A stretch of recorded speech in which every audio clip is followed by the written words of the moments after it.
Today I want to share with you top 5 things I've done for my business over the years, and I look back and I'm like, man, that was a great idea. It got me business, and I'm going to share them with you, and they're really, really easy. Number 1 is I started a YouTube channel. Now, this has gotten me business because I will tell you, when you send out any type of marketing, put out your signs, send postcards, mail letters, a lot of sellers are going to Google you. And so a lot of my clients Google me and they find me, they find my videos, and from watching my videos, I share my family on my videos, I share advice on my videos. So people feel that they know me. And for instance, the other day, I mailed a pre-foreclosure letter. A seller called me. I went to make the appointment. At the appointment, he says to me, what grade does Rachel start this year, right? And so my daughter's name is Rachel. So that's what I mean. When people feel they already know you from online, from looking at you online, when you meet with them, you're just continuing a conversation, as opposed to, I don't really have appointments now where I have to introduce myself, talk about my business, because people already usually know everything because they found so much stuff online. The other thing I tell people to build their social presence, because whenever I send out mailings, my analytics on my website, on my Google business page, on my YouTube channel, they all go up. And it's because I know people are Googling me because they got some type of marketing from me and they went out to Google me first, and then after they feel like, okay, this is a solid business person I can call for help, they call me. Number 2 is consistent marketing. Oh my goodness. Even when I have had to scrape dollars together, I have always made sure that my marketing goes out. For me, the marketing methods, I've tried a few, but the one I've over the years I've stuck with is direct mail. And I can't tell you, there are people that I have mailed for many, many years that I'm just finally now getting a deal from them. So consistent marketing in this business is key. People need to see you over and over and over and over again. When I started out, I was really on the fence about making my brand very personal, because I just felt like, I don't know if I really want to put myself out there like that, but I chose to do that. And I put my pictures on things. Like I said, I share a lot of myself and my business.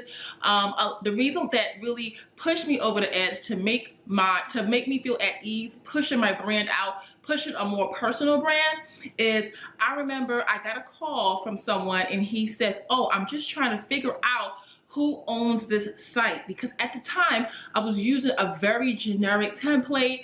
Everything was really generic because I really didn't feel comfortable putting myself out there. But now I found when I put myself out there, people feel they can relate to me. And now that I've studied a lot on marketing, I know that people connect more with personal branding. You know for yourself, if you are looking on a website or any type of mailing, you can tell the difference between a stock image and a real picture of someone.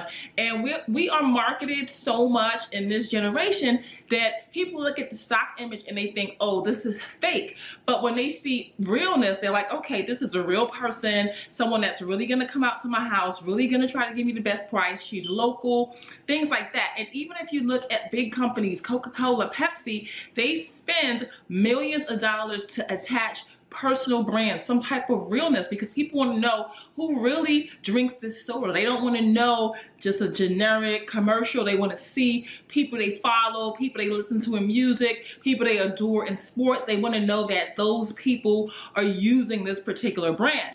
And also a key thing is that it will make you different and distinct in the business, because the We Buy Houses, all that stuff is very, very like over flooded. I have been to sellers' homes where there's like 15 letters, 10 postcards. They get a lot of mail. So to be distinct and stand out is hard. And the easiest thing to do is put all your personal stuff out there so that people feel that when they call you, they're getting a real person. Really early on, because I was working full-time, I could not answer my phone. I hired someone to answer my phone. This is so key, because I cannot tell you how many times I've spoken to someone and they said, you are the first one that I've actually spoken to. Meaning when they call, they're going through, they're getting mail, they're calling other people, but they're getting voicemail.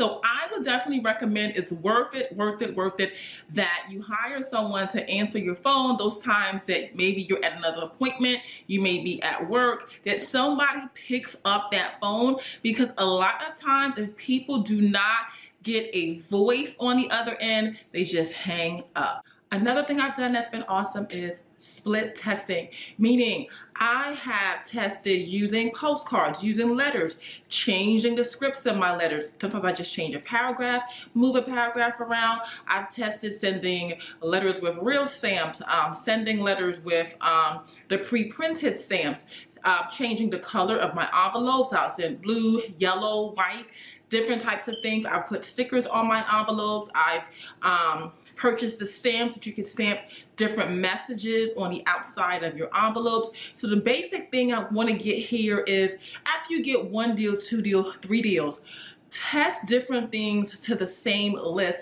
and see which one you get more calls. And then now after these years, like it's like perfection what I send out. I've mastered, okay, I know, like for instance the other day my husband suggested, hey, why don't you do the pre-printed stamps? And I said no, because when I did that before and I compared it to sending real stamps, I actually did get more calls. So that's what I mean is you want to know what works for you, and the only way you'll know that, it can't just be from reading online. It has to be your own test for what is going to work in your particular niche. So these are my tips. They're easy. Like I said, these are little things that I've done. Looking back now, I'm like, man, thank God I did this. Low cost, get going, and can take your business to another level. Bye bye. I'll see you next video. Bye.